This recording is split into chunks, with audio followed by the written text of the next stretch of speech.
bonjour à toutes et bienvenue sur Eurotech TV dans votre émission Les Congo en marche. Les Congo en marche, une émission que je tourne depuis Paris, la capitale française, avec mes compatriotes Jean-Claude Chimwanga. Bonsoir papa, bonjour, bonjour. Bonjour, bonsoir à Eurotech TV. Donc, alors, le messager Galate 416.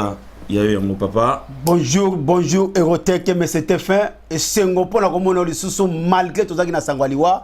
Mais tout le but que son âme repose à paix. Nous sommes là au service des peuples congolais. Alors, Bandeko Balandi, Nako Banda, vraiment, émission Lelo, na nouvelle moko nécrologique, puisque bon, naïbi que famille Kabeya, donc ma famille biologique, ils a touché mon propre grand frère, le docteur Kamunga Muteba, au Baïba qui n'a combo ya Raphaël, donc Azalaki Moko ya Oyo Basalaki, Azalaki le premier pédiatre congolais oyo batanga na poto na première bourse oyo gouvernement congolais ba pesa ki pour ba otanga a Silisi na Liège aye osala stage ne awa na France na hôpital Mondor a c'est la spécialité ne na pédiatrie na Suisse et sikani ni président Mobutu azwa qui est poisonga pona tina ya kosala pona bana mboka azalaki directeur ya hôpital ya Mbandaka puisque akomaki donc moko ya ba médecin ya famille présidentielle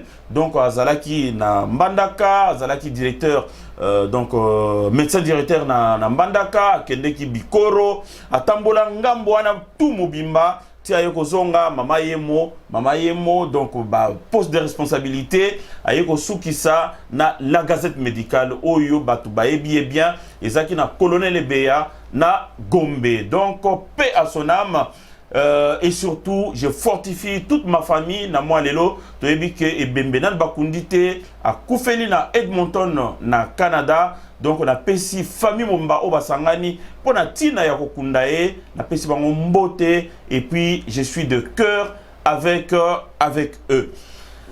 Alors ndeko Joseph Mampouya na mwasine Patience Mampouya bazali bandeko moko oyo balandaka biso na bokebi na Eurotech TV bazali vraiment abonné na le Congo en marche groupe Nini Oyo biso sangisa batu nyonso balanda biso pour bazwa vraiment des formations à temps réel alors ndeko wana azali moko ya oyo balandaka vraiment actualité na le Congo en marche groupe na WhatsApp et puis tout ça là échange le quoi ils ont vraiment plateforme moko ya échange information ceux qui ont mon information à communiquer. Merci beaucoup ndeko continuez musalozo sala bino mozali basali na molili azali moko ya oyo asala ebele pona Eurotech TV et comme na bona ba conseil na ye na ba information na donc moi na mayele moi na donc Nzambe acha liboko na libota mobimba na pesi mbote na Jean-Luc Kabeya Chunza donc ye azali l'un des responsables ya association Jude Bruxelles donc va organiser barbecue moko géant le 24 août bosanga na bino nyonso na Belgique bosanga na bino banso bana ya mboka bozala nenka tout ça na oisika pozala liboke moko ozala mutu bandundu mutu ba Congo mutu ya Kisangani mutu ya Kasai bino nyonso bozala liboke place wana le 24 donc tokotia vraiment adresse pour mon esika nini boko échanger makanisi boko ripeta mususu puisque ba AVC mikolo et comme beta biso pona likolo okanga na ba appartement bima kendo se relaxer so kende vacances te kende sika bazali ba kamunde le kozala ba makaya ba nenga ezalarat donc vraiment bozala wana na Jude Belgique donc dirigé par Jean-Luc Chunza Kabeya. Alors bandeko na moi lelo o sanction na oesika donc on a pesibino déjà merci na décision bozu pour Olanda biso na Eurotech TV merci beaucoup pour votre confiance. Donc on a moi lelo boyebi très bien que liste il y a gouvernement autres aux là boyebi très bien et oumeli to sali bémission ndenge na osika pour olobake bon makamona to mozela kaka bon Fati a nommé kaka ba secrétaire généraux et puis makambo ici là puisque on a besoin de batouana te ti biso to ba iteke musale zo sa na kuku pour ba binisela biso oyo ba kozala ba ministre à lobby.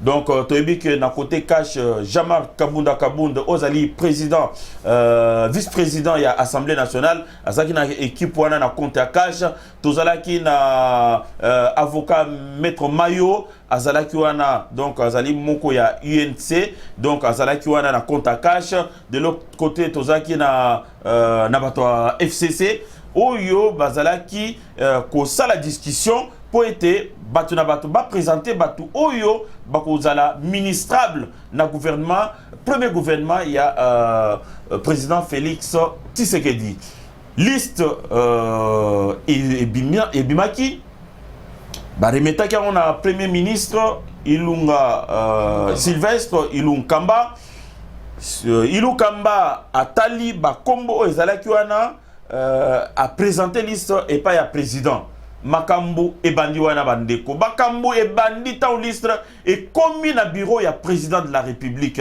puisque président de la République a fait ça qui ba condition 10 conditions ya ko respecter pour travailler pembe nae mais et belé bazala ki wana bazwa ki stylo rouge donc bazwa ki stylo rouge donc na bandeko na esika toyeba pourquoi bazwa ki vraiment stylo rouge toyebi était bon bate belé ba imaki maki pourquoi puisque tolobaki awa mbala na mbala que ba tous les postes le poste ministère voilà excusez-moi tous les ministères régaliens et aucun na ngambo ya président de la République mais ali autres officiers na moi les lotés toyebi que défense ezali na ngambo présidenté ezali na ngambo FCC toyebi était justice égal na ngambo na msusu na FCC toyebi que finance et que na ngambo na msusu mais pona likamu nini ndenge tozo koyoka ela ndenge tozo koyoka ezali confirmé na ba source que ezali kozala ndenge wana et donc toyeba pourquoi ba lâcher ba ministère wana contrairement à ce qu'on pensait contrairement à ce que la population attendait. Toyebi était ba ministre oyo bazala ki ko conduire les affaires courantes ndemba lobaka batikala ki 19 Oyo 19 wana nde toza komona bazalaki par-ci par-là y compris le premier ministre Zaki wana ba José Balisanga Bonganga bazawana na sport toza na Basile Olongo azali na intérieur toza na ebele o batikala ki wana mais toyebi très bien que ba pesa ki bon ba solde de tout compte tokoye ba réellement solde de tout compte ba touchaki combien na mutu et solde de tout compte sur combien de mois. Donc voilà, et puis tu as tapé la divers pour nous qui ça tu ebi to mona qui ont bien babi sezo kabwana babi sezo kota ba trezo kota makambo belé les cas qui ba bateau donc qui neza ya koyinda Congo eza ya koyinda na moi lelo oui salamité pendant 21 non 32 ans ils ont seulement 32 ans Mobutu non tolobaka 60 ans depuis tozo indépendance les loto mona ils ont salama mbango ko sanate na 7 mois donc to éviter magie wana et outwapi to éviter est-ce que ça grâce pour eza mutalo sambu to eza magie puisque na kati wana pe bato mulili bakoza bazo sala ils ont pesa lupemba. Alors bandeko balandi tozali ensemble pendant une demi-heure à 45 minutes pour la kolobela pour la tina yamboka. Le messager ndeko semaine eleki semaine eleki très très bien par la grâce ensemble nous allons komona mais le col les allemands en mboka le col les alliés pour bien-être du peuple congolais na wuti musala mais la bino il faut na leka pour na kolobela oyo toyoki na mato ya batu poste ministre kei finance kei justice kei bakombo oui à cette étiquette à sa marionnette hier mutu kabila mzako diriger Jésus de Kingakati mais to lobi non reculer pour mieux sauter ngonga ekoki pour na koyeba na ko répondre ba congolais que toye poto la tal sabango que non banalise tokosala eza na source bamela mai ya pio batia mai na vin na bango tokoloba. Alors papa Kabeya, donc Jean-Claude Kabeya Chimonga, papa semaine avant tout vraiment semaine qui pour éviter à peme rozala bon l'équipe vraiment ndenge to kanisa qui puisque tozoki matanga biso bato aérotek donc tozoki matanga to faire les grands frères na biso famille Kabeya bala na matanga tozoki na matanga ya on bozomona ki moi temps to laisser moi temps to na matanga to la grand frère na biso amen. bon ne to la famille mo Kabeya to souhaiter ba condoléances à la famille Kabeya nyos pour la grand frère au père de avec mutumunene ne ka batanga avec médecin avec docteur na la place belé c'est même ce qui est comme ndingwana pour no itali ba comme politique pour da ba comme mboka na biso mnan ba kundi ko ya grand frère té mais biso de ne sika o pour le peuple congolais peuple congolais ba kino to tiki ba ngote to zo la politique à la loupe ba information to kopesa bino et ba information à solo et donc dans la source o biso mo to yebi pe kino ezandingwana tout le monde makababi à la ministère régalien ou que la partie à FCC. Or, constitution la de permettre de monter. Comment le président de la République a cédé au ministère one. Et puis, tout le monde de deux, le président de la République a dit dans 7 mois, il y a Pamba. Bateau, train, bus, dans 7 mois. Pour la Banzela, tout le monde a la République démocratique du Congo. On a la Tembe. On va casser une étiquette et qui a nommé et qui a aussi le moté bah elle venait au soin tu es à poto le bilango et dit qu'à peine on va toi ni pas quitter que non et dit qu'à peine à cause de libanda et dit qu'à peine la grève na matanga na lemba azongi nous sommes le bani non un prisonnier abima a que no kunda mutu wa pazonga et que non mutu na ka étiquette tout le monde la bilo équivoque wala ba non mutu yango le tu le loi la personne. Alors, pour commencer, la liste de ministrables déposée par Ilunkamba a été rejetée par le président Félix Tshisekedi. Est-ce qu'un jour, tu as vraiment gouvernement Nakata Congo? Messager. Merci, Erotek, Balandi Biso, Batata, Bamama, Bandeko, Bolanson, Bandaku, Mukil Mumbayebi, Keno, Ezako Zela, gouvernement Ebima, 7 mois en Goyo, gouvernement Zobimate. Alors, pourquoi Ezobimate? Boyebi ba discours président de la République à l'Oba, le peuple d'abord. Dernièrement, na kati ya mboka oyo ya Nigeria lobinini, gouvernement kobima, ba ministre ba kobima kozala esclave ya peuple congolais. Et la kisi ba kozala ba umbu ya peuple congolais pour na kokokisa visionnaire le peuple d'abord. Au simbi peuple congolais, au simbi nga fachi. Et nous ba que non ceux qui au simbi peuple congolais à déboulonner yo à toute tranquillité pour l'intérêt peuple congolais.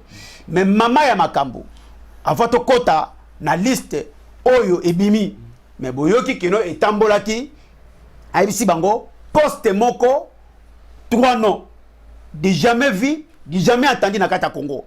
C'est-à-dire depuis 1960 au Koloba, nan to mona politique à bongoté. Oyo ba melke ba Koloba que nous saluons les sagesses de la politique des chefs de l'État. Sagesse à Salomon Tiosa na kata Congo. Alors, Congolais faut à comprendre les politiques dans la politique à haut niveau. Alors, liste Bimi a imposé Bango, yé marionnette. Liste Bimi te main, bisoto kendeki mo musika. Tout à fait. Pote ba combo ezaki wana. Ba combo ezali wana. Alors, et comme nan officialité pour ba publier on a mis sabato. Exact. Mais biso lokola to zabatu ya bana nzungu na kati ndaku, misumine to comprendre misumine za kati nzungu. Alors, du coup, ba combo oya lobaki ke non poste moko 3 noms azo sana ba ko ba pure dame. Alors ils ont la satan à tout le pouvoir, ils ont se reposer na masama pekanaye. Alors ba yeli yango mais atali liste yango alobi na kata liste za ndenga na sengela kite nazomona basité nazomona ba jeune pété. Alors ngana ko travailler na congolais nyonso na congolais nyonso azali compétent ou compétente pour na kata gouvernement oyo. Wana ezali oyo tambola na CMO yoyo. Mais à répondre bango na ndenge ya politique na sagesse ya politique azo mener Ilukamba azongi na yango mais mama ya makambu eza nini? Mama ya makambu toyoki bien ya liste rouge oyo aibine ko effacer na bic rouge ba kombo ya batu oyo banyokola congolais donc azwaki bic rouge boyebi bazwaka ngo pamba te. mutu oyo azotam ba maître bazo corriger na bana na classe toto ba soki maître asimi biki rouge la kisi bana ko simba mutu lela na yo déjà alors mutu aza na volant toyebi stop ezaka na vérité bleuté stop ba tia image na rouge on est d'accord et loko nyonso eza rouge la kisi attention matanga kolela bapasi mais sikoyo ntango président asimbi stylo bike rouge atali bakombo ya bato baboma bakongolais bakombo ya batoma luwaka bakombo ya baobe minaku bakombo ya Kalev Mutombo bakombo ya ba Yves Kisombe bakombo ya ba Azarias Ruberia bakombo ya Lisanga Bonganga yoka kombo Lisanga Bonganga bakombo ya ba José Makila oya fokamela Kabila bo ya benga soki si bisasambu soki na Kikongo alors bakombo ya ba Pierre Kandudia bakombo ya bato ebele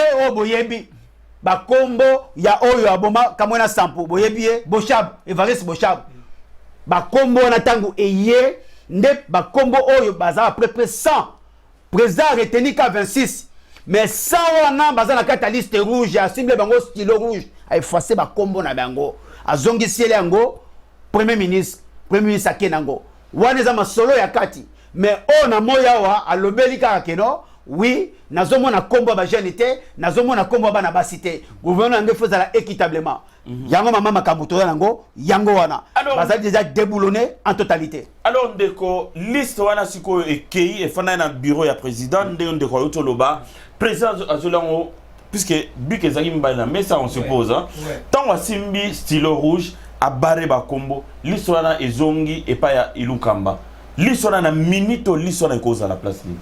Bon, na minute yo ndenge za wana le parce que yefe batindaki aza Ilukamba ya zaki représentant ba chakeleti aza premier ministre ne do kana na ndenge ya coalition la bango kino premier ministre akota kaya FCC ko baza majoritaire Ilukamba waponaki ya bache kweza waponaki na ba ministre ba premier ministre no soyo Kabila abana ko pesa ye oyo kweza waponaki elaki Ilukamba oyo ala pena maboko salité oyo bato peuple congolais ba yebaki pena te ne présent pour les gars maboko salité entre guillemets parce que tu peux pas moi dossier voilà mais yé Ilukamba tangu ba bine que le premier ministre yé ne mtuno a fait former gouvernement FCC na cash côté à FCC ba on ba na 126 non côté à cash ba na 65 et ça le pas 195 non 195 non wala ba nango donc ba bi que non bango ba représenter lui c'est pas président de la République na 126 non o Ilukamba yaki na ya FCC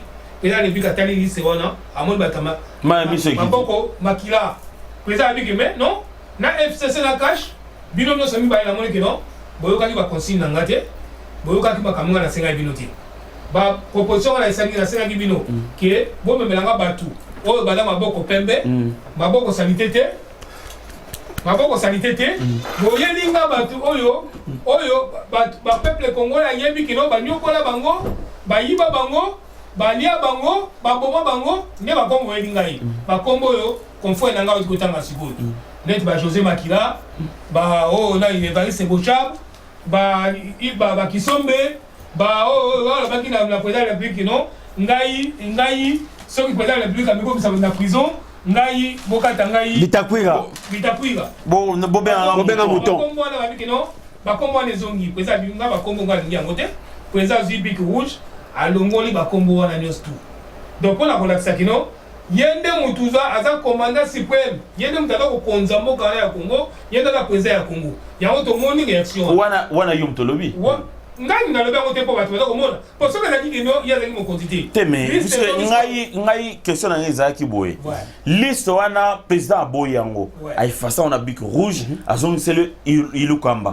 olobi Ilukamba azaki mandaté par quelqu'un il faut appeler ça rapport et donc na moi les autres to éviter situation aux Jésus le kingakati o atinda kiye de ya liste wana bon jusque là dans le dernier mois voilà azuli c'est wana avec son sango Jésus le kingakati Jésus le kingakati comme batwalo ba kiyende mutata président de la République yende mutanoma ki Félix pourquoi tant balongol ba kombo wana pourquoi ya lobite que non ngai ba kombo ngana timika ka yango wana mais nano a réagi bon nano a réagi te ce que t'as dit non a réagir à quoi réagir en tant que qui ya on te doba pour président la biki o to bisu Félix Tshisekedi Tshilombo ya boyi ba kombo wana azong si yango ilunkamba a même pas mon candidat ou à pesa que poste wana ou à la tila que non à la premier ministre. Mais de toute façon le baki a montré toi et que à sa déclaration a bon liste au le roi va passer une liste définitive na communiquant on a président de la République Tshisekedi et puis na communiquant on peut na président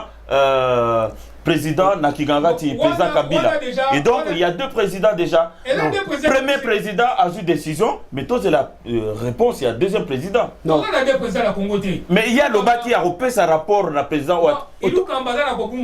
Autorité morale, la Bango. Voilà. Il y a Kambada à Kokunga. Pour comprendre l'autorité morale, la Bango.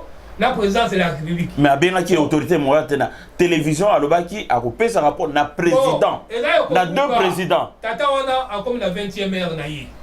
À ça comme la souka et tu les 4 heures pour vinaye et sila. Donc comme la 20e heure à la buzoba na mutu aya ko bunga na kata mutu. Bon ce qui est agné mwana. Yo ozali c'est on appelle ça autorité morale na yo. On appelle ça en tant que qui? Ya zanali pour on appelle ça décision ni la liste c'est wala ko memelaye. Pour biso ilu kama sel makambu na kobunga donc on va quitter que non liste wala le cas Félix Aboyango on a que le couper ça la partie na bango ya FCC bango bango la so de ba combo président de Bika Boyango alors ba kino couper sango et pas autorité morale bon ça on peut c'est pas autorité morale autorité on ne pas ça ni pour nous ta décision mais à décision puisque il y tindaki il ta décision bon si on dingue ça wana est-ce que là on va éviter que non le président de Bika il a plein pouvoir il y a quoi émettre le gouvernement sur les non bah que non gouvernement les bima bah là nous soit pesaté à quoi mettre ma commission avec non ça na bangote azaki na plein pouvoir ndeko soka ça na plein pouvoir pourquoi défense ça na beaucoup na été justice ça na beaucoup na été finance ça na beaucoup na été est-ce que vous êtes d'accord na ndeko ne lobby président azana plein pouvoir les Congolais a dit que non de l'autre côté pouvoir les ndambu il faut côté msusu ba basculer pouvoir pour payer ça bien. Déjà pendant la bande, on a vu que non, constitué à Congo, ils ont taillé sur mesure à la faveur de M. Kabila. Batricha qui n'a pas de députation.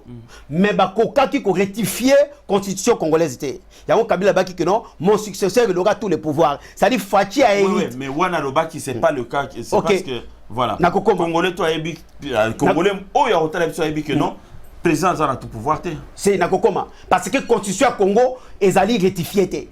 Et tikali sirmezi taillé na intérêt zalaki ya Kabila muto héritier ngo zali Fati la kisi azana plein pouvoir na makambunyo sur tout ça avant na comme na otuninga ba poste ya défense na poste ya ministre de justice na poste ya finance na ko rectifier muke oyo etali makambu ya ba liste ya ilulu kambo bozoloba oui mais c'est normal Kabila salaki 18 ans aki président taba benga muto président la kisi que nous a président à l'exercice azali président oya serva kimboka atikali na kombo ya président ça rien à voir na muto azana kati ya exercice donc ndezana awa to benga Sarkozy président mais bon Sarkozy ba benga nini ex président ba to benga président mais ça rien à voir que le bakeno azali président oya azana exercice parce que azali toujours étoile wana azali toujours azalaki président serva ki France azana exercice mais atikali na kombo ya président ba ko changer histoire était wana Kabila.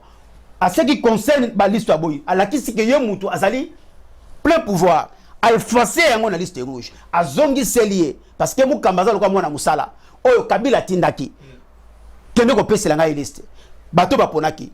Mais atali liste ba nango ezali ba kombo batu oyo ba nyokola ba congolais. Certes, alors qui c'est que non ngamu na pouvoir à effacer mon habit rouge pour la ko la Kabila que non ezata boy yango boy. Ko boya boy na ko zuabiki. Pour forcer l'histoire se répète tel père tel fils la conférence nationale la conférence Tshisekedi abimi ministre ya abimi premier ministre na conférence mais basali ba manœuvre na ba mosengo ba boy nomination ya Tshisekedi na conférence et ça dit que non Mobutu a nommé par ordonnance présidentielle Tshisekedi a dit non je serai pas nommé par ordonnance présidentielle je serai nommé par le peuple. A Zouabi qui tombe mon ambition surtout. À effacer. À tourner ça, première page, deuxième page, troisième page, à effacer des pages aux Zalaki Moutambo qui n'a pas Mobutu t'en nommé. Tu es bien ou bien? Moi n'a quoi Zali koi. Aïe, Atali, alors bien la cause qui c'est là papier pour les lettres mais il faut moi bique rouge. Pour la collection que l'on a mon naza kokonza. Bique rouge, sans combo. Donc Mambouane outé pas papa. Et outé pas papa mona ko yazali koi. Ndenge papa effacé par ordonnance présidentielle Mobutu, alors je serai nommé par conférence nationale sur le peuple. Je suis là pour le peuple. A effacé mokili to mona kayango. Moi na zongiseli Kabila bali na ye, a zongiseli mokili mobimba botala, ezali te na zongiseli papier pour les men avec bic rouge ba kombo nyonso ilakisi azokisi bango abeti bango masasi peza na kati ya mutema na pasta ngotala bokono ba effacer kombo ya Thomas Loaka, ba effacer Obe Minako, ba effacer Kalev Muto, ba effacer Obochabe. Oui, pas si bazanango pour la raison c'est lui le garant de la nation. Alors na kokoma na place wana na zongi siko bi pa lobi ba poste oyo ya défense na poste ya premier ya ministre ya justice na poste ya ministre de défense na bani na défense ba ki ba kongal ba lobi voilà ça y est c'est fini ba kokangaye ça y est c'est fini et sili bango ba tokoza mboka. Déjà, il faut bien que non, ministre de la Défense azali administrateur. Voilà. Pourquoi? Mutu oyo azali mokoza ministre de la Défense et ministre de l'Intérieur. Intérieur mutu azali makamunyo surtout ya mboka. Ndeba memengo pas chef de l'État a transmettre yo ministre de la Défense azali administrateur. Alors, na tuni sikoyo, est-ce que ministre de la Défense yem to le généraux? Non. L'histoire se répète. Kassavubu, est-ce que Kassavubu mutanoma Mobutu te? Kassavubu mutanoma Mobutu, lieutenant colonel, colonel général, chef d'état-major. Est-ce que général azalaki te? Il fallait général dans nommer Mobutu général.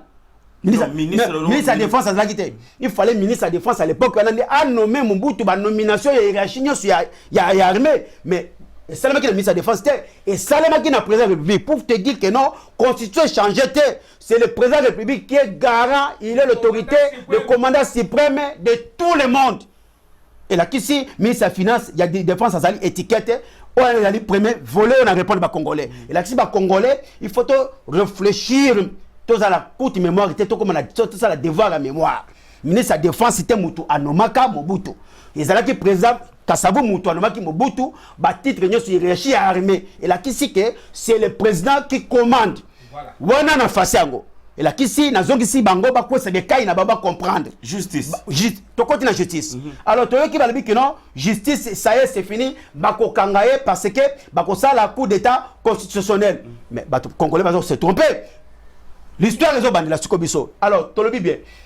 Batouana. Alors, ba Jijiwana, ministre de la Justice Azalaki, o bengi tambwe. Le criminel à côté na Sénat. Na tunu Azalaki ministre ya Kabila. Franck Dionga bima kite. Ya Azalaki toujours na poste. Dionga la bima kite. Ya Azalaki na poste. Mwanda semi ya mwana ki banda mukete. Ya Azalaki na poste. Edi Kape na bimite. Ba akokunda abimite. Akeko kunda soki nani. Et salema nani salema te. Et la kisi de sa bimi. Tambozali toujours ministre de la Défense. On est d'accord? Alors, nanyo oyo, député, prisonnier mingi la bimisi bango na kata boloko. Oyo tambo aboyaki. Mais ya aner, aner kangamite. Kachote kangamite. Mais Tambozali toujours ministre de la Défense. Il y a justice, il y a Kabila. Mais président bimisi batouana. Il fallait que tout balo bakeno. Ngai mutoza ministre de la Justice au komisa batouana te. Pour te dire que non, ministre de la Justice, mon kozinaye, chef de l'État. Le garant suprême, le commandant de la nation, c'est lui qui a les dernières signatures. Pour te dire que non, les Congolais, il faut comprendre que non, Batouignon, qui te compte là, ce qui a commis ça, Batouana, tu connais Bagaza président. Mais Batouana, Babimi, pendant que Tambouazali, ministre de la Justice, et là, qui s'est étiquette, président de la République, Moutazali, Mokonzi Nabango, par rapport à la Constitution, parce que Zala qui taillé, et puis ça, Kabila pouvoir union soit 100%, Félix a hérité, et qu'on ait tu connais Siko Lobby, côté les finances. Alors, finance tant que le finance mais mutasimba kambongo ezanani ministre budget basimbi budget yoza finance yonde okoyebisa biso nini tokosala ozwi yango opesi biso eleki na réunion totali nde toyebisi ministre budget débloquer mbongo pour la kopesa lakisi mbongo ekobima pamba bate ekobima na likambo songolo mpakala tout est contrôlé pour te dire ba poste nyoso président nango apesi bango ba poste étiquette mutaza ko gérer situation. Donc si on comprend bien voilà. Ba poste wana sikoyo ils ont aussi taillé sur mesure puisque yoto loba constitution il y a 21 ans yoto le Kaizaki taillé sur mesure à l'intérêt pour l'intérêt de Kabila. Et donc, on a taillé ma porte sur mesure pour l'intérêt de si je comprends bien.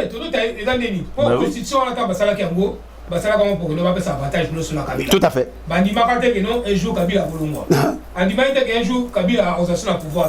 Mais ce que tant Kabila l'ongoué et que Félix a du pouvoir, Donc, constitution, tout le monde a la constitution. Tout à fait. Donc, comme ce qu'on a un avantage à l'année. Et là, on a l'avantage de la présidente Félix. Tout à fait. Dernier conflit dans la Zoluba. Donc, ministère, il y a économie, il y a finance. Avant, il y a fonctionné. Alors, on dépend de budget de l'économie. Budget de l'économie, n'est pas cash. Il y a finance. Alors, ça, pour avant qu'il y ait un bon, il faut économiser la finance, va se concerter, va débloquer mon pouvoir, ça y est, pour y fonctionner. Bon, ça, il va fonctionner. Ce qui va me parler de il y a fonctionner. Et à deux mots, le ministère de la Défense. Le ministère de la Défense, commandant suprême d'armée, et ça, président de la République. Bon, l'armée, tu as vu que l'armée est républicain. L'armée est républicaine, ils ont fonctionné pour le peuple, pour la nation. Bon, nous allons gérer, commandant suprême d'armée, et ça, c'est le président de la République. Alors, défense, attends pour la défense. Et vous servez une année. Puisqu'il faut, avant de la décision de ce besoin, il faut que le président de la République ait un tour, après ça, accord on a il y a signé, il y a après ça, il y a un camp de ça. Au armement, au bout, le président de la République ait un tour, d'accord que non, l'armement avec quota, on a signé que non, c'est bon, il faut quota. Donc, toute façon, Babylone, on est sur Babylone, ministère de la Défense, ministère de l'économie, ministère de la Finance, ministère de la Justice, c'est la FCC. Quelle que soit la condition de l'ango, ils ont dégagé sur le monté. Puisque, sur le total de la Constitution, sur le bilan de non, le ministère régalien est cause à la CDT. Et là, le ministère aux partis de la présidence de la République. Si le président n'a pas de mawa, n'a pas de bolingo, n'a pas de politique, ah, wano lelo, la politique est à la tête. Yango, sur le président dit que tu as fait son attendant. Et là, on a bien fait à président. Il y a des personnes qui ont la majorité. Il y a des personnes qui ont la 23, qui ont la 42. C'est la mission lobby, oui. Constitution lobby qui non. Le ministère régalien. C'est-à-dire qu'il y a des personnes qui ont puisque surtout l'endavement, pourcentage, il fallait qu'il y ait 6 ministères. Il n'y a pas. Non, s'il te plaît. S'il te plaît, fais une minute. Voilà. Le lobby est solo, certes. Mais. Il faut qu'on félicite le président à une politique qui a Salomon à Congo, il y a haut niveau. Parce que Bakei na cohabitation, Bakei na coalition, a changé bango makanisi pour na bako tan intérêt à peuple. Na logique, président cause même 26 postes, 23 postes au TK chez cause côté. Parce que baza majorité. Alors le quoi bagi majorité pour convaincre Batouana, bako matina niveau que no ban de ma coalition et là qui c'est coup de chapeau la président parce que à comme niveau quoi racher bango ba poste oyo autolobby ba poste etikali ministre des affaires étrangères budget intérieur économie et là qui c'est que président c'est la politique moi sagesse moi il y a haut niveau pour te dire que non à comprendre que déjà que non constitution oyo pouvoir oyo Kabila zalaki nango ngana za nango parce que ko tuchangote ko zala bongo parce que ye kaka nenge Kabila nego konza na signature na ye nenge pe fachi abana ko konza ba défense ba ministre de justice bango to bazava étiquette le prévané otokolo ba pona justice alors ce qui bolobi justice nani est-ce que le ministre de la Justice Moutalo Makaba au fonction magistrat ya au bakata makama cour suprême non c'est le président de la République. Oh tout le monde qui Kabila avant Longwa a nommé Bango. Alors pour te dire ministre de la Justice Azali étiquette. C'est le président qui nomme les hautes fonctions des magistrats ya cour suprême président. Il te dit que non constitution et ça peut sa foi qui pouvoir nyoso nenge pesa ki Kabila parce que yene mutana signature to répondre ibino na ninga italia justice kener yango to ba perso que non président à la géomètre ya ko sakana te abeti coup ya la géomètre donc la sommité de sommité tant to ba sommité de sommité et la sommité au comme la souka ya ngonga église il est sommité de sommité pour ndenga zawana aza majorité mais comme na point que a raflé ba ministère clé comme on a une décision que non, après ça va condition que non, peuple congolais a se retrouvé et que le ministre a mis au Bana Matina Maboko et à l'Indi Bangote à la sorte de peuple entier. N'attend mon cœur pas ma président de la République à Sali. Tout le monde président de la République va être naïf. Tout le monde, oh, nous sommes allés à Tembe, oh, Bana que non, nous toi, à la étiquette, à la nommé. La base que c'est que non. Bandage dans mon labino au moment que non il y a même la président de la République alors bande balandi nakati limbisangai sisa oui ya on a ça va peuple congolais que non so qui boit sur la doute bon on la doute na bino wana pour ba œuvre président de kusala nandenga zo la constitution nandenga zo ma FCC ba la saka égoïsme na bango na Sénat ba la saka na Assemblée nationale tozalaki la coalition on est basé appel na mobilité il y a la sakenon toza na partage à pouvoir tokopesa ba porte poste mususu et pas tu ya cash ba boyaki mais président na mobilité na ye na connaissance na ye na bolingo na ye abi que non ba tuona ata défense na kopesa bango e go bank sanga le moté ata justice na kopesa bango e bank sanga le bank sanga le moté na kopesa bango finance e bank sanga le moté pour abi que non ye mo kana na miso aigré ado contrôler ba kamnes tout peuple congolais bola la pongi bo fana kimia boza la président solo botala makambo ze kasi ma président alors 7 mois bo jugé bo eso ndenge ni mo président alors bande wala ndina kasi to kende vraiment na suka ya masolo na biso etikali motuna moko on a été vraiment apporter lumière sur ce qui se passe actuellement dans kati ya primature bandeko toyoki que bon ba ministre o ba tikalaki ba du solde de tout compte puisque toyebi bon si mes souvenirs sont bons il y avait 59 ministres mais mingi ba monsieur ba komi ba député monsieur ba komi ba sénateur le quoi donc double emploi président Boyaki Ango bon ba ça en pona moko monsieur ba kende na bango et puis ba tiki ba ministère wana na ba ministre intérimaire. Alors, on y est sur la carte, il y a primature, bah, pesi bango solde de tout compte. Au total, Mutuna Mutu a eu 6 mois de salaire pour Akene Nango. Mais est-ce que réellement il fallait que Basuka, Bakuma Tinde Wana Toyibike, il bâtit bon rebelle dans ma poche, bâtit bon rebelle dans ma banque. Bah il dit bon rebelle, il fallait pas payer ça bon sur solde de tout compte. En tout cas, nous remercions la Dengwana pour si on te t'a peut la logique. Normalement bah toi bah la poste bah quoi que tu vas sur un bon voilà dit. Pour bah exercer pendant 18 ans. Na Jersey de Kingakati. Malheureusement bon. Avec précision, donc voilà. 6 mois, ils allaient $90 000 chacun. Puisque le ministre a tout chacun. Voilà, $15 000 par mois. Sans douane, tout compte, bah, on ça bon, bah, indemnisation, on a pas ça bango. Bah, là, on a pas ça coûte, bah, sur un motif. Pour bah, toi, bah, ça n'a pas ça, bah, sur un motif. Droit. D'accord. Pour président, au Badagina, gouvernement est bango, et ça, sur la place, et là, gouvernement, voilà, bah, ça, lui, moi, transition, que bah ça n'a fait le président. Mais tout le monde a monté en transition. Tout le monde a pas monté mais bah d'autres salaire. Na quand la transition là, bah d'autres ko foot à bango et puis bah la fonction là, bah d'autres foot à bango bon en tant que ministre, bah monsieur va député, bah d'autres bon aussi la députation. Et puis donc on voit que non pendant que bah zana na parlement puisque va poste na un ministre mais bah soit double salaire. Double salaire. Nous sommes là pour y peuple congolais. Bon, moi, il bon, tu fais pas voter. N'a il n'a pas sa président de la République.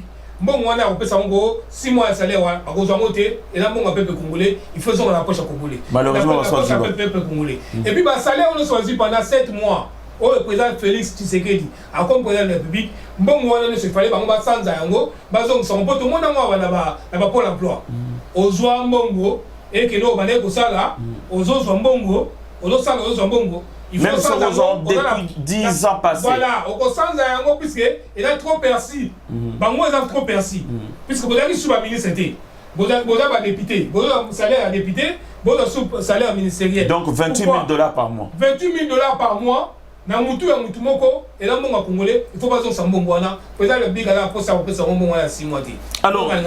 Alors ndeko yo lo biboni mbongo oyo bango bazui tika lo bakono président de la République azali mwana poto ayebi ndenge makambo elekelaka na ba fraudeur oyo bakendaka na Pôle emploi oyo bakena kolia mbongo ya l'état banda zo sala alobi que a déclaré chômage nzoka zo sala alors tout simplement ba boy poste ya ministre bake ko bomba mana poste ya députation pour bazwa salaire oyo ya ministre mutu a favoriser bango chibala mais ma makambo chibala o misambongo na ndenge ya se président yebi na bango pa okanga bango apesi bango oyo ezali ba compte tout sorte de bango ya 7 mois ya 6 mois pendant oyo basali naye po bakende mais tikalo ko bakeno shita sima ekozala bakosanza ndenge bakinyoso bayibaka Pôle emploi basanzaka parce que ayebi que non bonne kozwa salaire oyo ezalaki ya ministre pendant vous déclarer que botiki ba poste ya ministre mutu akosanza na bango ezali chibala baza ba miyibi peuple congolais avanda na kimia ba kolandela bango.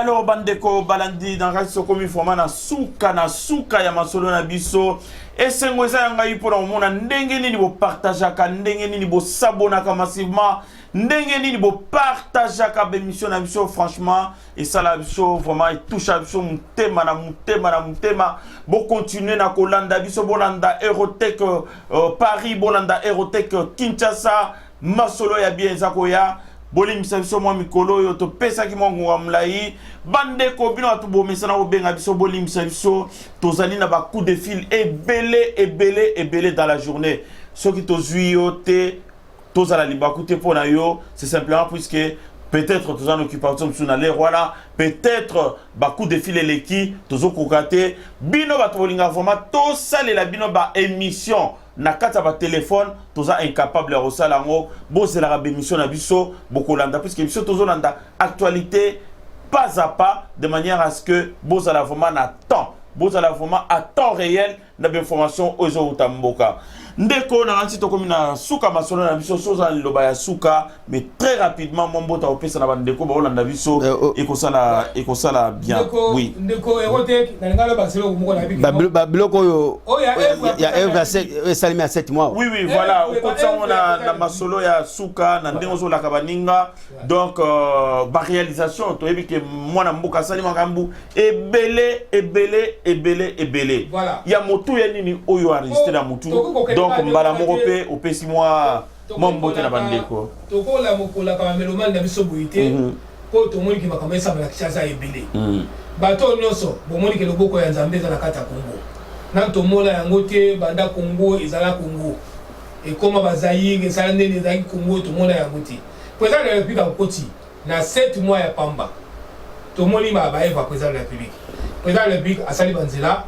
président de la République, tout le monde 400 000 secondes dans la RDC, la République démocratique du Congo. Tout le monde va bateau, tout le monde va train, tout le bateau est pêche, mi balé, il y a sika, il y a balamu, il y a ita kitoko, il y a kitoko, et ça qui est balambo, balia, balé, babilia. Tout le monde va train. C'est pas encore le cas, balambo, azulia téléphone. Eh, balambo, il y a dans la bloc, il moyen, il y a locomotion, moyen, il y a pêche, il permet de faire des non et pêche à bambisa solo, bambiso de la fraîche, na transport, moi la moka où se déplacer, train, bus, tout le monde 400 bis c'est quotidien du coup. Le gouvernement qui s'allait le gouvernement. Tout le monde train et continue balé. Dans la République démocratique du Congo, on a 7 mois, il y a exercice il y a président de la République. Sans gouvernement, les bureaux sont côté. Ce sont des choses à féliciter. Oh, nous sommes dans le tempo pour la présidence de la République. Bon, ça veut dire que le président a malamu, toi dans ma baie. Nous sommes ça pour le Congo. Nous avons le pouvoir dans le Congo, oh, ça qui va être pour le peuple congolais. Tout le monde a ma soua, oh, donc il y a des bandaka. Total état ma soua là nous. Bandam, vous savez 32 ans, vous savez 18 ans, vous savez 3 ans. Donc ma soua malonga na Congo et ça l'a quitté. Merci beaucoup Ndeko, merci. Non, non, c'est ça que oui, pour monsieur Cécile. Pour monsieur Cécile, voilà. Voilà, pour te respecter vraiment temps, Olimbisa, te respecter vraiment temps, sinon tu vas ta émission à 3 heures. Alors, Bandeko, on risque voilà. Mambo te très rapidement Ndeko, comme ça. En tout cas, peuple congolais, il y a un président Félix Tshisekedi Tshilombo. Bodo komona ba eve na ye bodo mona kondimo azalango na poso azalango ya kosala bolam pour le peuple congolais boza bino no sosima président Félix bato no so bala makanisa mabe bato no so balinga bache bakale président de la République bino moko boyebi bango boyebi pe ba comportement la bango boyebi zali la bango biso peuple congolais ba yeko kabola biso ya kokabola pona bikambo ya tribalisme balandaki moto songolo pakala poda mutamboka na bango ada soki mutabandundu ada mukongo ngana lampangi obo na landi pona kipangi mais total makanisi na sima toto sa makanisi na sima total bena nani yango alingi mboka na biso obomoni siko ba eva président de la République bomoni no sa pona mboka na biso donc biso no to sangana to za sima président de la République to pesa ma boko po mboka na siko liboso mutako tonga so kongo azate la ka biso mo congolais ndi to tonga mboka na biso alors na ndenge na pokwa lelo to pesi no so mbote en tout cas tolinga bino mingi bozala tous bozala relier tous bino relier tous sima président de la République allez ciao ciao ciao. Alors, le messager, merci beaucoup, Ndeko. En français, baloba, l'enfant fera mieux que son père. Fachi, Azali, Lissasi, Yasuka, Oitegala Kimoko, il fait bête en Congo pour la délivrance à Congo. Diaspora et délivrance déjà parce que Mikoleko ya na 7 mois bon moninyo surtout oyo ndeko auti koloba ba masuwa ba bus ba train oyo kokota biloko na bangambo nyosu e na kata capitale parce que kino azali fenea batu ya province baliaka na bango à comprendre que non il faut alongola congolais na kata buumbu Mikoleko ya les peuples seront dans la joie et kozala mabundu fachi to mona ba bembena dula to mona Sakombi ya fufu bapesi kombo Sakombi Mikoleko ya mabundu et kozala baptisé mabundu fachi. À ce qui concerne ya batu batungisa maki bamela maya pio bacha mai na kata vena bango na ba poste oyo etangami mutu moko pe azana information ya source ezate tozela pour te dire to éclaircir bango que non eza la défense eza la justice eza la oyo babengi finance babangela neloko moko te ba deuxième poste ezali clé boa oyo ezokanga bango ezala na finance mutu akoyeba na ko gérer ezali budget ezala na justice président de la République mutanomaka ba au suprême magistrature ya cour d'appel président soki na défense président de la République mutanomaka ba généraux ndenge kasavubu anomaki et puis précision ezali que na suka ba ministère tout wana finance justice défense ezana ba vice ministre ya cash vous comprenez? Voilà. Donc ba doubler bango na ba vice ministre tout à fait ya cash batiki bango mon côté voilà c'est-à-dire politique quoi zo na 21e siècle et kozala lobi te na démission na ngana boy kozala poste premier ya défense na bona ngai kozala ministre ya finance bakoboya yango parce que politique aye nango ezali politique ya aigle tour de contrôle autour babino angwala bambote mingi na Béatrice Bongeli bipa ozali o se rétablir to yebi que no ozana kati ya Kokoso bon rétablissement voilà Béatrice Bongeli tozali corps âme esprit nzambe na lola abomba batela yo alors congolais tolinga mboka na biso tozaka na mboka moko poto za mboka na biso te avec Fachi c'est la délivrance du Congo mama kitalatala abonnez-vous massivement na kata Erotech awande masolo ezali yako vanda bye tout le monde a bino et à bientôt. À très bientôt.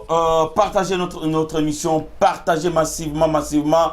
Nous comptons sur votre bonne foi, votre bonne volonté. Et franchement, je dis bonjour à Maître Enzo, à toutes les mamans Fati et en particulier Maman Bijou Meta. Maman Beto. À très bientôt sur Erotech TV. Salam. Bye.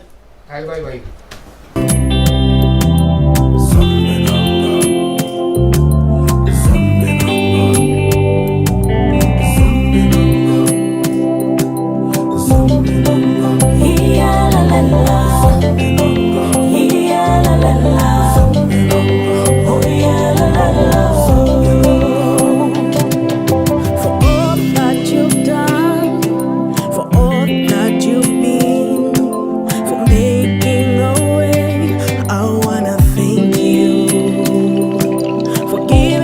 Your son to be called.